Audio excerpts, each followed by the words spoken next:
my book journey. Today I have my mid-month wrap-up.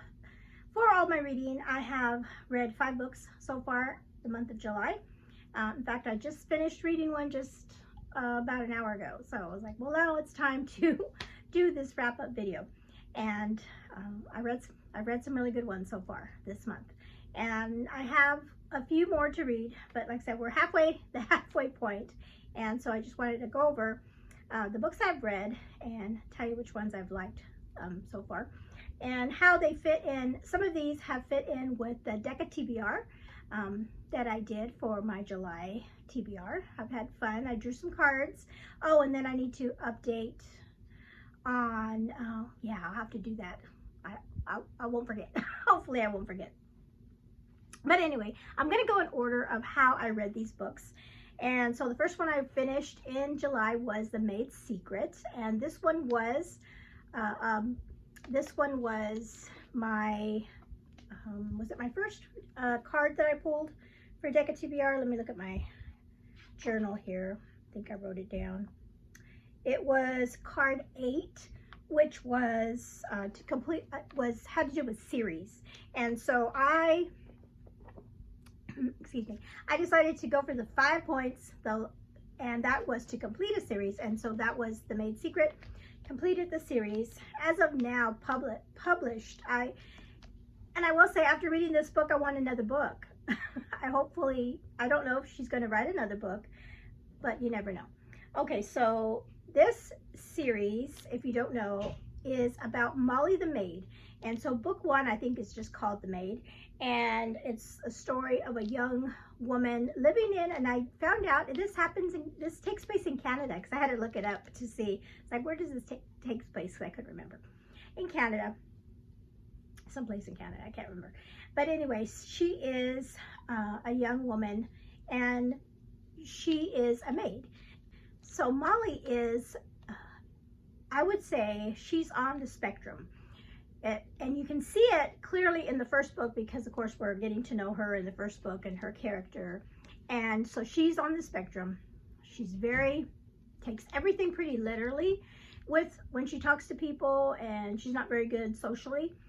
And she's had some issues, of course, growing up, because of how she sees the world and how she interacts with people.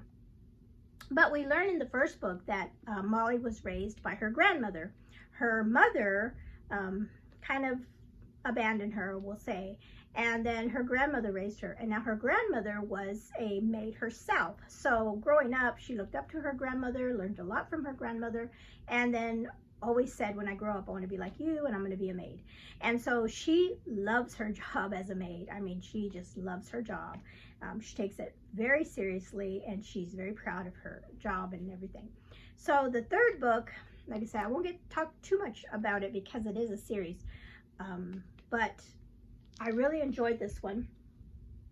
And I will say, during reading all the books that I've read, my favorite part about this series is the grandmother character, because every book we learn a little bit more about her past and what has happened to them. So in every book, we have what's happening now in Molly's life, and then she always thinks back to memories about her growing up. Like the first book was about her growing up with her grandmother. The second book was, we got a little bit more information about the grandmother and something that happened to them in the past. And this book was a lot delved so much more deeper into the grandmother's past. And that's why it's called The Maid's Secret, because there's things that the grandmother is sharing with Molly that she'd never told her before, because she didn't think she was ready to know about these things. So that was the first book I read. I really enjoyed it. Like I said, I wonder if we're going to get another book, because there's another character in this book that I would really love to know more information about. Okay, so that was quick. So that was book number 1 that I read. The second one I actually listened to on audio, and that is On a Coastal Breeze. I do have a copy out from the library. On a Coastal Breeze by Suzanne Woods Fisher.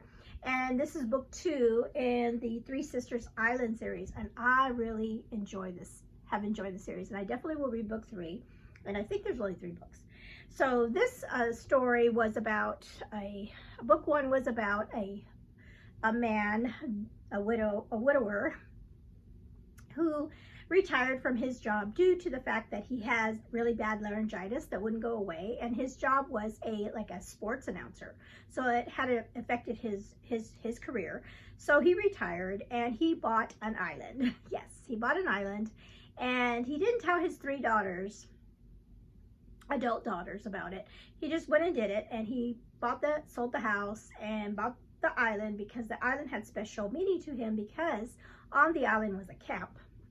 And on this camp, that's where he and his wife had met when they went to camp there as young people. And so the first book is all about them coming, getting situated on this island, and the 3 daughters, you know, wondering what's going on with Dad, why is he doing this? And then there's a whole big, great story. I really love the characters, not only the family kind of little drama there, but also the people that live on the island. They're like, who are these people that came and bought our island? You know, they're trying to take over, you know, city folk, you know, they come take our island. And so the island is, the island is a little island off of the state of Maid. And so the second book picks it up, and we are, I think, a year later. They're establishing themselves. They have the camp that they purchased. They made it into like a kind of almost like not a bed and breakfast, but a place where people can come and stay at the little campsites, vacation. And so they're trying to get that up to speed. And so the first book kind of dealt with the oldest daughter. This book kind of deals more with the middle daughter, although we do have storylines with all the daughters. So this one was really good. This one, I think, I don't know, I think I kind of like this one a little bit more than the first one, or because I really like I guess because we're getting to know the characters a little bit more. But and we have some really, I mean, it's a lighthearted book, but it also has some deep subjects that are happening, especially in this one more so than the other one. And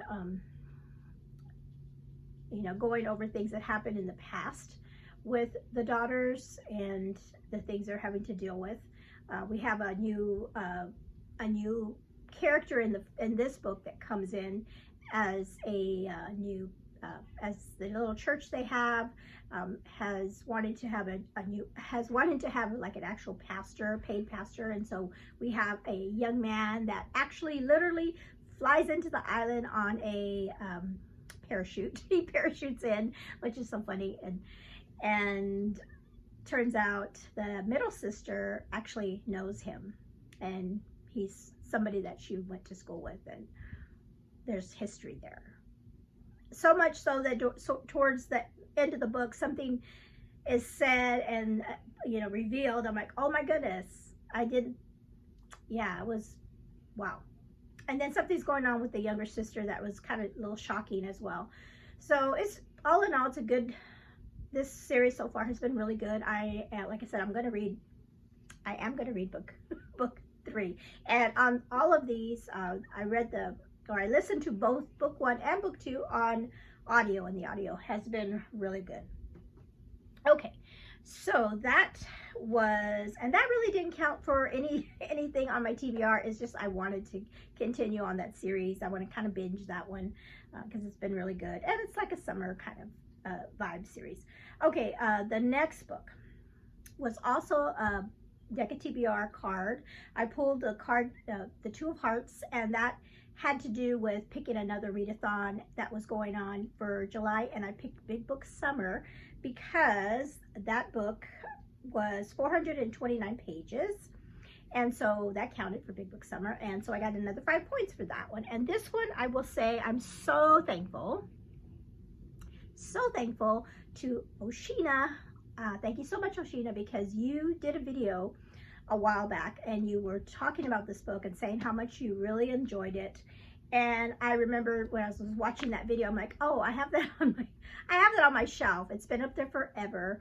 I picked this up I don't even remember when I picked this up. I probably either picked it up at my library sale or a thrift store somewhere. I picked it up, and it's just been sitting there, and it hasn't really. It's a book, one of those books that sits on your shelf that doesn't, at least for me, it hasn't like, I haven't been excited to read it. I just picked it up because I recognized the author, and it's a Bethany House book, and so I put it up there knowing that, you know, maybe someday I'll read it, but it wasn't, and I didn't know anything about it. So when I saw her video and how she said it was such a good book, I thought, you know what, I should read it. I have it, I should read it. And I'm so thankful I read it. It was so good. And the book I'm talking about is Hidden Places by Lynn Austin. This book was so good. 5 stars for me.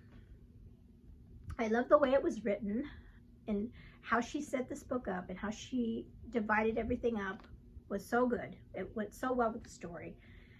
A lot of some mystery here, trying to figure things out. This book, when it starts off, it reminded me of, and it's kind of set in the same time period as well. It takes place in the 1930s, and you know, right shortly after, you know, the United States is kind of coming back from the crash, the stock market crash, and people are trying to build back their businesses and properties and things. So it's in that time period. Well, this book reminded me a lot in the very beginning of the book The Hired Man by Sandra Dallas, because it had the same kind of, well, not theme, but right in the beginning we have a woman. Her name is Eliza, and she and her children are living on their orchard, their family orchard, and it's during the winter time when it starts. Yeah, it's during the winter time when it starts. And like a hobo, and that's what they called them back in this time period. You know, a hobo comes through and he knocks at their door, and she feeds him, and you know, and feeds them, and then he ends up staying in their barn and everything. But it reminded me of that Hired Man, because that's what happened in that book, and just the beginning, but it's nothing like that book. This one, so we have that hired man that comes, and she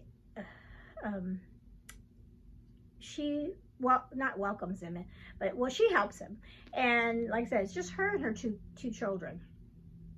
She has been recently she was living there with her father-in-law, but her father-in-law had passed away, and before that her husband had passed away within a year of each other. So now, like I said, she's there by herself trying to run this family orchard. So the story and the way the book is written is we find out different things about the characters. Eliza, you know, it's from her perspective, and she talks about how she's like an outsider to this town. She came into this town, and she reveals to us, the reader, that she has not been truthful to not only to the townspeople and everybody, but her husband, like the truth of who she really is, her past, you know. And so, and then we have this mysterious character that comes in, and his name is Gabriel Harper. And it's funny because right before he shows up, her aunt talks about, you know, maybe God will send you an angel to help you, right? And the kids are like, oh, he's Gabriel, the angel Gabriel, and Harper, you know, angels play harp, so they you know, thought he was like an angel sent. And he does end up staying and helping her with the orchard and helping her out. And she finds herself wondering, you know, who this person is. She suspects that he's not who he says he is. And as I'm reading, right away I'm thinking, oh, I was thinking in my mind, what if he's so-and-so? And, you know, you have that tension and wondering, who he says he is? You know, sometimes when I was reading it, I was like, oh no, he's this. And then as I'm reading other things, oh no, well maybe he is this. I was going back and forth. It was so interesting how she was giving us little bits and pieces, and you know, like I said, one minute you think he's this, and one minute you think he's that, and the whole time she's got, and the whole time we're going back and forth between the chapters and hearing people's stories. We're learning the story of her mother-in-law, who she never met. She had passed away by the time she married her husband. We learn her story and her sister's story, who is a wonderful character in this book. And they call her Aunt Batty because she's very eccentric. And her story, oh my goodness, I loved her story. I loved her story and everything that happened to her and the sister and everything. It's just family secrets, family secrets, and the things that happened, and the big reveal towards the end of the book when you realize who this guy is that comes to help her, and her story as well. Eliza finally shares her secret story, and as she's kind of sprinkled things out in the book, I did guess her story. I told Katie, I think I know where part of her past, especially one thing that she did. As soon as she did it, I was like, I know where she lived. I know where she grew up, and it turned out to be that. So it was really great. I'm so thankful to Oshina for, putting this book on my radar to let me know it's a good read. The faith is really wonderful in this book as well, because, the young woman, Eliza, the things that happened to her, she kind of gives up on the Lord because, just life hasn't been kind. And so we see her kind of journey, her spiritual journey there as well. So, and then her aunt was such a, like I said, really sweet character for her to help her through everything. I just loved it. So if you haven't read this, if you're like me, and this one came out, it's an older book, 2001. That's how old this book is. So you can definitely find it at your library, or you might even like me, find it in a thrift store. So if you haven't read it, highly recommend Hidden Places by Lynn Austin. Okay, book number 4 was the book for, speaking of Oshina, it was the book club for Francine Rivers and the Shofar Blew. And so this book, I had never read this book and didn't really know a lot about it. Interesting thing about my reading for this is I ended up finding this book on audio, and I thought, oh, I'll do both, because a lot of times when I do my audio and I have the book, I will have the book open and read along with it, and do, sometimes I'll read a chapter, or I'll go back and forth between reading the book and listening to the audio. So while I was listening to the audio, and usually I have it while I'm doing my not errands, but, stuff around the house. But while I had the book open and I was reading along, I noticed that the narrator, or it would skip paragraphs, it would skip stuff. And I'm like, oh, it's not reading everything. So, and it didn't say it was like a abridged version on Libby when I checked it out. So I don't know, it was really odd.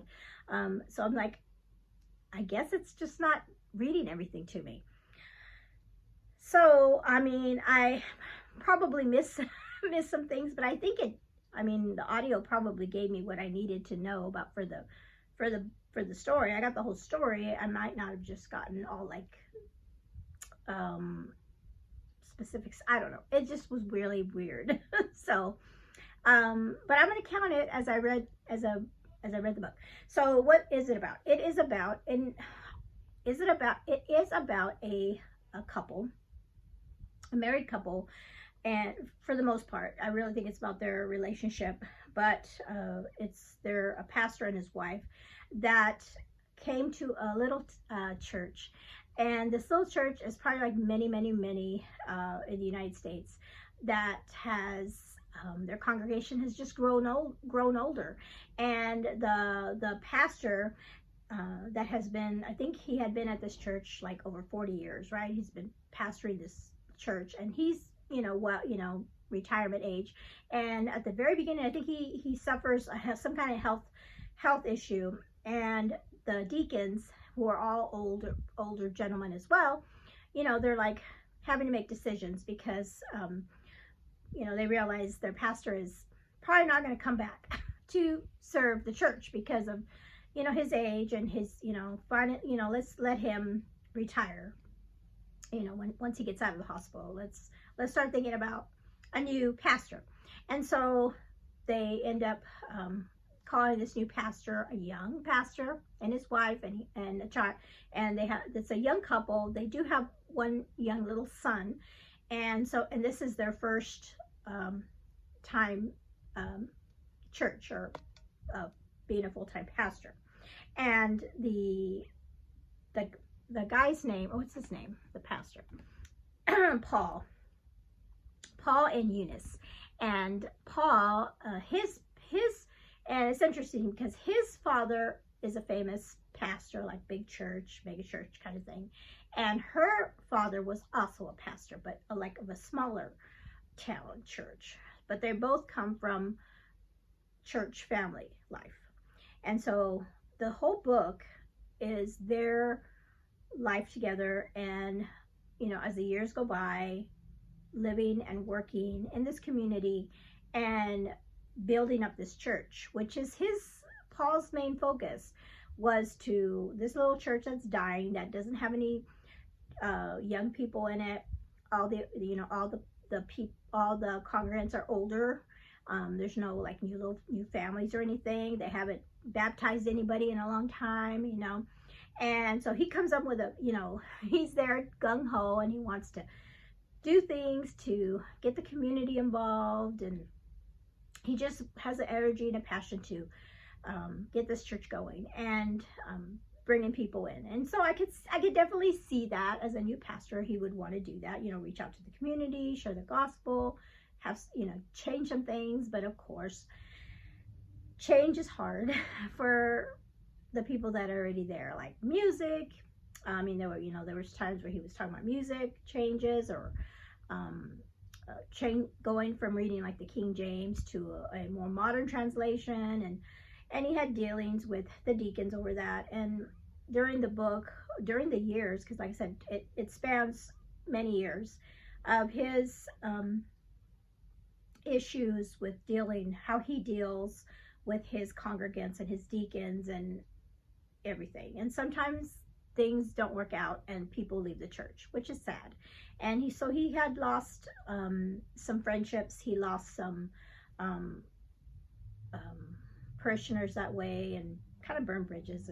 And then we also see some of Eunice's, his wife, her perspective of everything happening there, and her son. And there's issues with the son. You know, people always talk about preachers' kids, and how the pastor will just, you know, he's spending so much time doing the church life that the family life kind of gets set aside. So you see that kind of dynamic as well in this book. And then we have another character that is on the outside. It's a gentleman that moves into this town, and he's going through a divorce, and he has going through AA, Alcoholics Anonymous, and trying to get his life together. And at one point he visits the church and joins the church and gets involved and everything. And then we see kind of his journey as well. So I will say that I don't know if I this is not my favorite Francine Rivers book. I understand about the church life, and it can be very complicated, and but I just didn't like the way it went. I didn't like the way everything happened, in the way it ended. It was really kind of a downer for me, the way it ended with what happened with the church situation. And I guess, you know, she's really good about writing like real life stuff, and it's a sad situation that things have to happen that way in churches. But I can definitely see how it can. And there was some kind of redemption in the end, or at least the startings of some mending of friendships and relationships. So that was a good thing. But it's just kind of sad to see how things can go from one situation. I mean, just like the ups and downs. And like I said, that is life. So she's good about saying it how it really is. So, but it's definitely not a fairy tale ending for sure. But yeah, so that is the book for this month from the book club. And then was that, let's see, I think I only have one more. And so the last book I'm going to talk about today is the 5th book I read so far this month, and is Emma M. Lyon Volume 7. Just finished it, and I really like this one too. This one I read super fast. And I think it's because so much happened. And her books are only, and I didn't listen to this one. I don't have it. I read it on my Kindle on ebook. But all her books, all the books are usually they're 2 months, like, and this book was set in March and April, but it went by so fast. It's because it was so many things were happening in this book, and the last 2 books have been that way, where it's so many things are happening to Emma. And we had another big a couple things happened that were really big in this book. So last in volume 6, at the very end, was like, oh my goodness. And so I was like, I couldn't wait to read volume 7. And then so, you know, I was following up on something that happened in the last book, and then we get something brand new that really kind of shocking, and not shocking, but like, wow, this is gonna change things up. So I'm excited about the next book, because in this book they talk about something that's going to happen in the month of June, and so I know that the next volume is going to be May, June. So I can't wait to get to June because of something that is going to be happening in June. So I really have enjoyed these books, and these are books that I'm buddy reading with Katrie, and I'm curious to see. I was chatting with her yesterday a lot, going, okay, what do you think about this? And do you remember from the last book what we said? What is this? Is this who we think? Is this who I think it is? Is this going to be? And yeah, so I haven't talked to her yet about it. She's listening to it on audio, and she's probably going to get done probably this, because when we were talking, we weren't that far from the end, and I can't wait to talk to her about what happened at the very end of this book, because it was pretty big, that something that happened, and I just wanted to see what she thought about it. But anyway, so those are the books I've read so far for the month of July. And so I just wanted to talk to you about a book I'm reading currently. I was hoping to get it done before this video, but I'm not quite there. I'm like maybe like halfway in, and that is Not Exactly Mr. Darcy. This is the book I'm reading for Jeanette's Christian Fiction Challenge, and it's pretty good so far. It's about a young woman that is from Australia, and then she goes to stay in London to help her grandmother in a small English village, actually. So it's pretty good. I'm reading it and listening to it on audio as well. And then next week, and so with that one, I'm hoping to finish that this weekend. And then starting on Monday, I'm going to have a whole new set of books that I'm going to be reading. I'm going to start The Waterkeeper. I didn't get to start this one, but I need to start this one. This is That Fine Line by Cindy Steele. And then I do want to start reading for my journey through time, I have To Try Men's Souls. That is about the George Washington. And then the 1776 book club that Tammy over at the Protagonist Pub is doing. I want to start that as well. So those are like 4 books. Plus I have, let's see, those 4. And then for sure I have another buddy read coming up with Taylor, which is Sherlock Holmes, but I haven't reached out to her yet to see when she wants to start that. But that's a short book. It's just a Sherlock Holmes adventure story, and that's really short, but I just need to get with her to find out when she wants to start that. And then I have some other Revolutionary War time frame books that I want to try to get in before the month is out. But that is it so far. And then just to chat, went through yesterday, I was cleaning out my office, or not my office, my room, my bedroom, was just going through things, and we had a big box that my mother-in-law had brought over, and she had a bunch of pictures and Ellie and I were going through these old pictures, and I was showing her, like, look at your daddy when he was young, and she was like, what? And so I was like, he's gonna get mad I'm showing these pictures, but this is my husband back when he and I were dating back in the day. And like, this is like old, like really, I think this is when we I think this was my aunt's wedding when she got married back in California.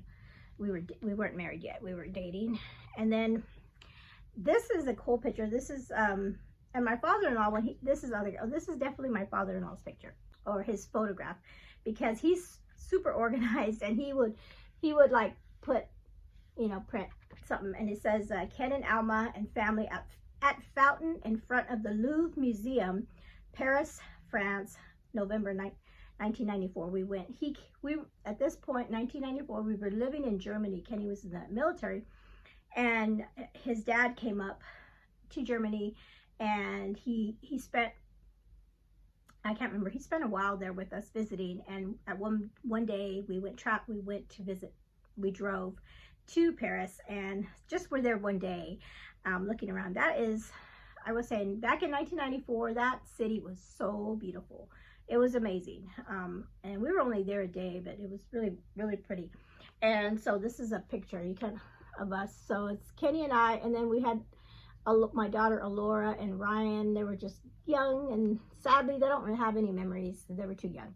They don't remember being in Paris. And we went to the Louvre. We went up to the Eiffel Tower, and we just ran around the city for that day. We had actually parked in the, because that I don't know if it's still there or not. Probably is. They have a Disney World in Paris, and or in France, there outside of Paris, and we parked in that parking spot, and then we drove, or we took a train in to Paris, and then just walked around and saw the Arc of the Triumph. And it's just really nice visit and time. But oh wow, 1994, and but we had a good time. I just want to share those going through memories and things. And so I forgot.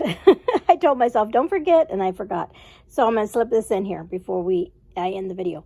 I had the poll up for Deca TBR for that was one of the cards I pulled, and here's the poll results. And as you can see, the author that won the poll is Karen Wedemeyer, and so I am going to read Part of Your World, which is her brand new fairy tale retelling. And I just love this cover. I am going to read this on ebook, and I think it's on Kindle Unlimited, I believe. And so I'm going to read this one. So thank you to everybody that participated in the poll and helping me pick an author for this card that I chose. Okay, so back to the video. That's it. That's all I have for you today. Comment below if you've read any of these books. How's your reading going this month? And just a reminder that if you haven't seen the video of the readathon that's happening next month in August, it's the Prairie Trail Readathon that's happening, that Anne in Search of Wonder is putting on. I am co-hosting with her. I will link the announcement video below that I did. If you haven't heard about it, go ahead and click the link to sign up for a team. And I am working on book suggestions for that. It's going to be coming out next week. I'm excited about that. This is one of my favorite time periods to read about, and I have a ton of books. I have a ton of books to share with you.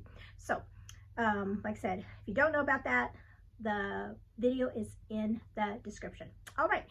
Thank you for hanging out with me today. You all have a blessed day. Bye-bye.